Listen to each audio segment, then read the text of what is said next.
राज्यात नागरिकांच्या आरोग्याशी खेळणाऱ्यांविरुद्ध अन्न व औषध प्रशासनानं धडक मोहीम राबवून सुमारे 97,19,000 रुपयांचा 84,000 किलोहून अधिक भेसळयुक्त अन्नसाठा जप्त केला। आयुक्त तुकाराम मुंढे यांच्या मार्गदर्शनाखाली 47 आस्थापनांवर ही कारवाई झाली।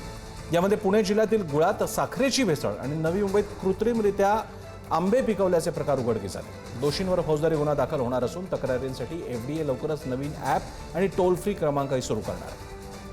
नंदकिशोर गावडे आपल्या सोबत आहेत। नंदकिशोर, तुकाराम मुंढेंनी त्यांच्या लौकिकाप्रमाणे नुकतंच जॉईन झाल्यानंतर सुद्धा धडक कारवाया केलेल्या आहेत आणि खरंच या महत्त्वाच्या कारवाया आहेत कारण लोकांची थेट आरोग्याशी निगडीत या कारवाया आहेत। काय अधिक माहिती आहे?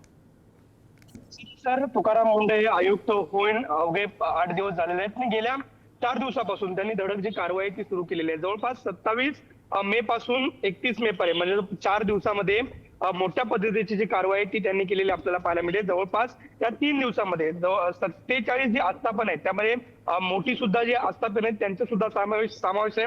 त्यामुळे अशा मोठमोठ्या आस्थापनावरती जी कारवाई ती त्यांनी केलेली आपल्याला पाहायला मिळते।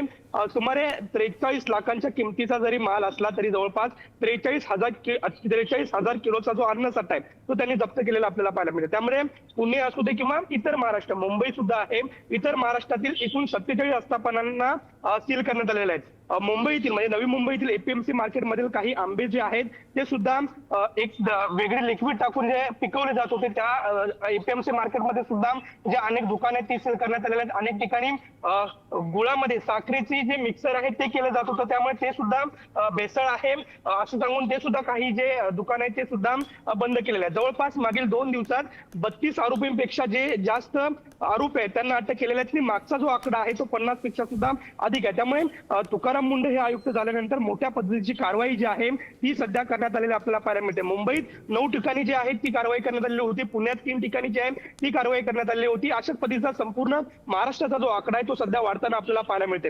तुकाराम मुंढे यांनी संपूर्ण सह आयुक्त जे आहेत महाराष्ट्र रिजनचे त्या संपूर्ण सह आयुक्तांची बैठक जी आहे ती घेतलेली आहे।